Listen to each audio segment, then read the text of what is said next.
Alright, what's going on, guys? So today we are going to be doing a lower control arm replacement on an Infiniti G37. So this requires a variety of tools. So you need some, for at least I'm going to be using some impacts, pretty much a whole toolbox, a lot of duplicate tools. So you might need like 2 sets of 19s, 18s to get on either side of a bolt and nut. So I'll show you guys through all the steps as I go through them. The first thing we're going to be doing is removing the tie rod end here from the steering rack, and then we'll be able to move freely around all the other components. In order to do this, you're pretty much going to be having to remove almost like all components within this area, other than the upper control arm, but you will have to disconnect it. Sorry about that. You will have to disconnect it from the knuckle to be able to remove that part. So I'll show you guys through all the steps, and we'll start by taking this cotter pin out of the tie rod end and then getting this bolt free and disconnecting it from the steering rack. Okay, so after you fight with the cottering pin, which depending on where you live could be extremely difficult or very easy, you're going to need a 18 millimeter socket to disconnect the tie rod end. So obviously, just put that on. I'm going to be using an impact gun. Just loosen it, and then it might not fall out right away. And I'm going to show you a little trick to knock it out of place if that happens. Okay, so after you loosen the nut from the tie rod end, you're going to, if you don't have like a tie rod puller or whatever that tool is, then you're just going to put the nut back on, try to make it flush with the top of the bolt, and then you're going to get a hammer and hit directly onto here until you'll see it just drop. Once it drops a little bit, you'll be able to take it out fully. So I'll switch you guys down and then get a hammer.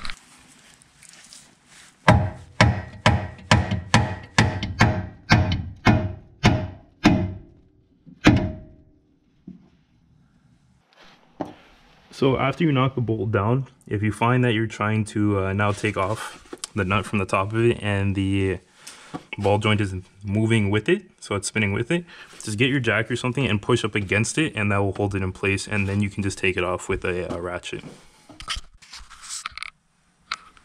Alright, so the next step, we're going to be taking off the sway bar end links. So I'm going to start with the bottom part, because if you try to do the top part that connects to the strut, even if you knock it the bolt back out, it won't be able to rotate enough to actually come fully out of the hole.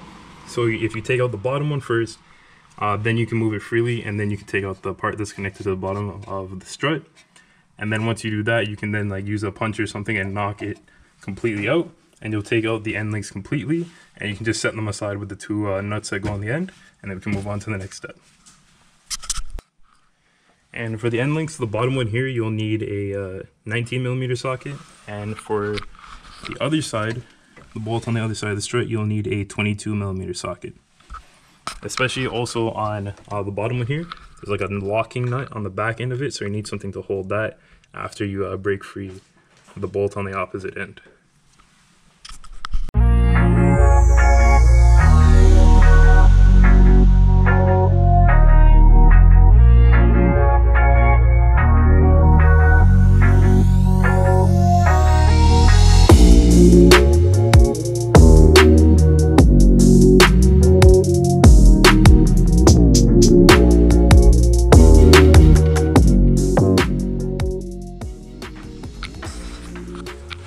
So next we're moving on to this bushing right here. So this part of the whole control arm. There are two bolts securing this, one here and then one on the opposite side.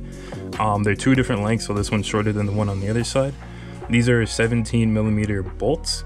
So what you're gonna have to do, what I find easiest to do, is that get the impact or a wrench on the bottom part of the bolt and undo it from there, because it's easy to go from underneath the car.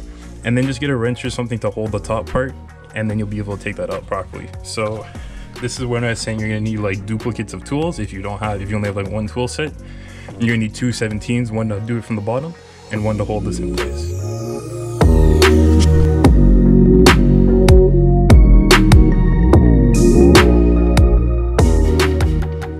So up next, we gotta take out this bolt here from this part of the control arm.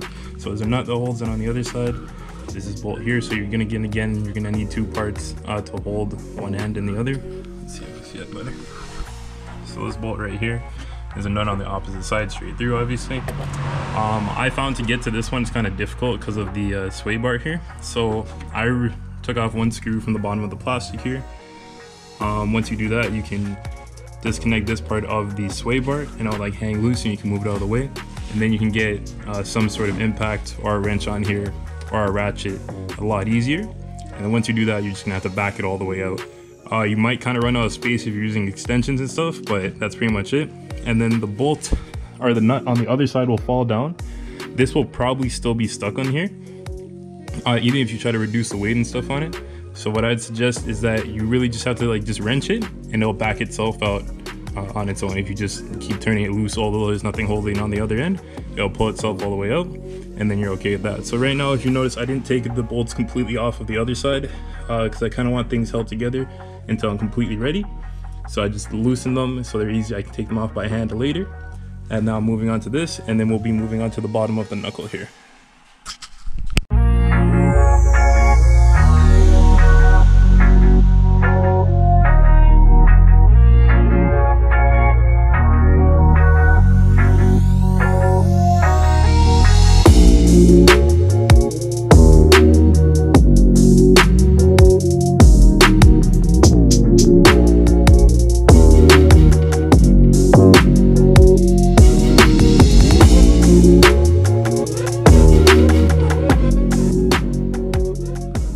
So now I have the sway bar disconnected, the brackets is hanging, the bolts are on the ground.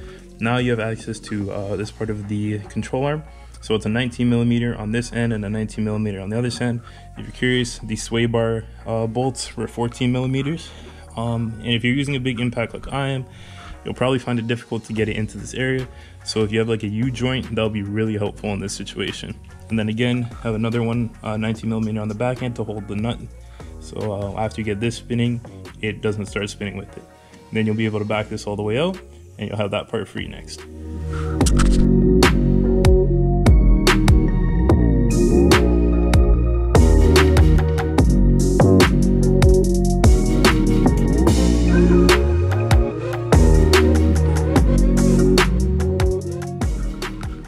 Okay, so after you break that one loose, and I have it like halfway out right now, now we're gonna move on to the knuckle. So let me get a light here. We're gonna move on to the knuckle right here.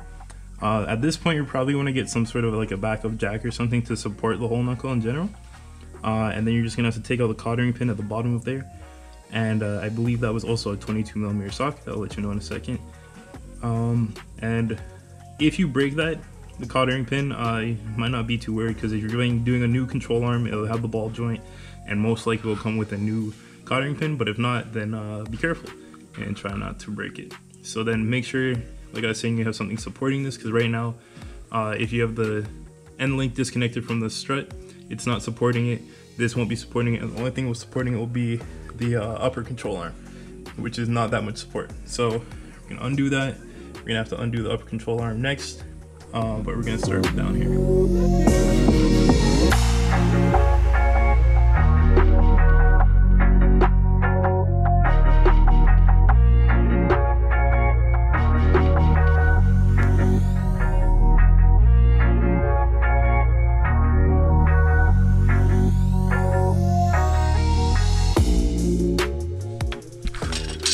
Alright, so I hacked up the bottom of the cotter pin from this bolt. It is a 22mm, so I'm now just going to grab the impact or the air gun, use the 22mm and just pull it straight out, and it'll like break off the rest of it. Because like I said before, your new one probably should come with a cotter pin, a new bolt, and obviously a new ball joint because it's a part of it. And then just make sure you do have all that before you go ahead and break it. But if you do, go ahead, just rip it off, and then you don't have to worry about it.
Alright, so now that the bottom knuckle is undone, or the bottom lower ball joint, the bolt's gone from that.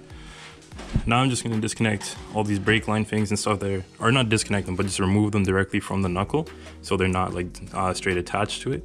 Once you do that, they'll be free to move around, because next we have to disconnect the upper ball joint. I think this is a 14 millimeter here. And then we're also, when we're trying to get the lower control arm out, we're gonna have to take the strut out. So you're gonna have to go into the engine bay with a 12 millimeter socket, undo the 3 bolts at the top, or the nuts at the top, and then you're gonna have to get ready to remove this. So that's why first you have to disconnect any of these brake lines or ABS sensors that are connected to the strut or the knuckle. So we'll go ahead and do that next. All right, so I've disconnected all the wires and stuff that are directly connected to the knuckle and the strut. Wherever you can, put the nut back onto the stud so you don't lose them. But now we're gonna take these, we're gonna take this part fully off. Same with the one on the inside here. And then make sure before you do that, you have the jack underneath the control arm to support it. And after we're done that, we will be disconnecting the bolts inside the hood for the strut tower. And then we'll be able to take out the strut, the strut, the coilover. And then we're gonna have to undo this bolt at the top of the upper control arm.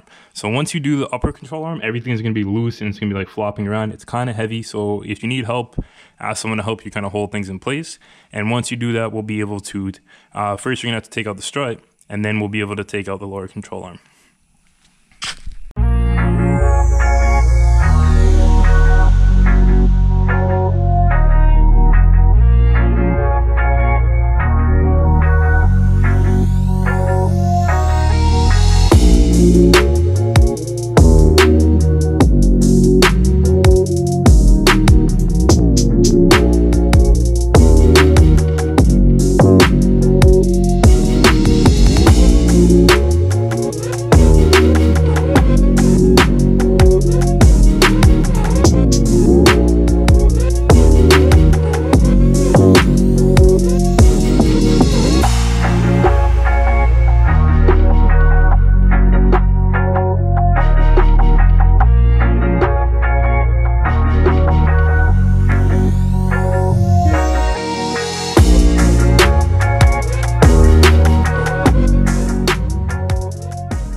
Okay, so it's getting dark now, but oops, the knuckle is off. When you're disconnecting the upper ball joint from the knuckle, you have to take the bolt all the way out, or it kind of holds place. So as soon as you pop it all the way out, this will just fling up into the air, and then it'll be free. So at this point right now, there's no bolts holding. There's no bolts holding the lower control arm in. You can try to push it down. You're probably gonna have to knock it out of place, but the strut may make it hard to pull it out, so you might just want to take the strut completely out, which is why we disconnected the nuts at the top. Once you take the strut completely out, it'll be really easy to get the new one in.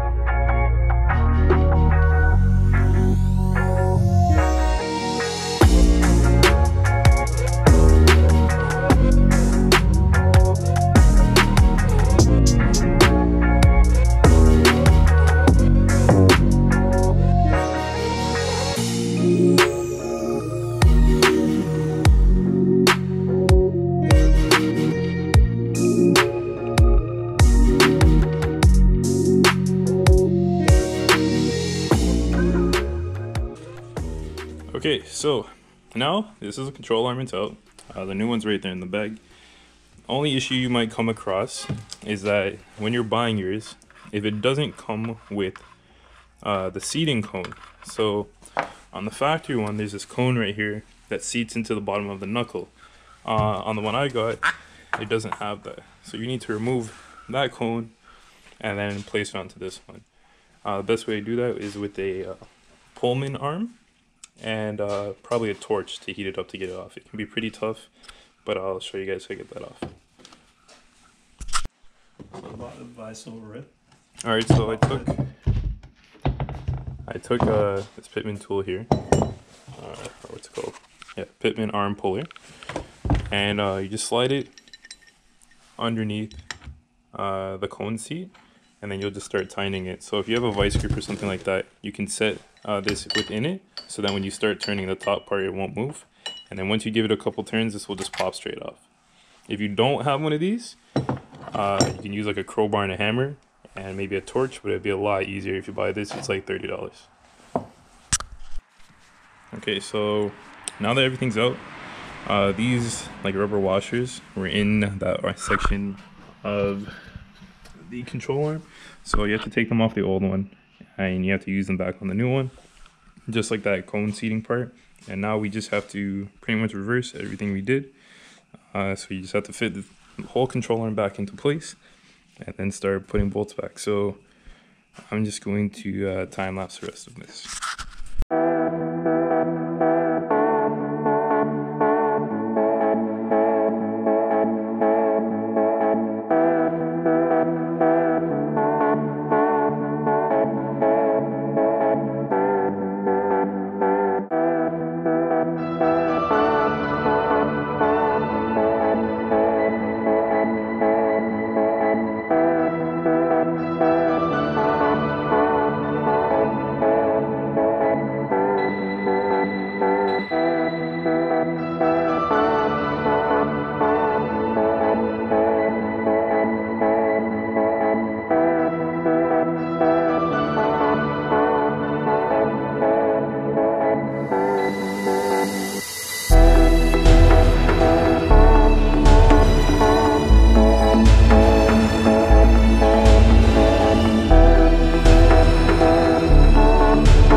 Alright guys, so that's everything for the lower control arm. So after you took everything apart, you can follow that part. You just do everything in reverse. When you're putting the knuckle back into the lower control arm, you might want to ask for some help from somebody. Make sure to use a jack to give some extra support when trying to lower it into position. And then after that, just bolt everything back in the way it was, and you're all good to go.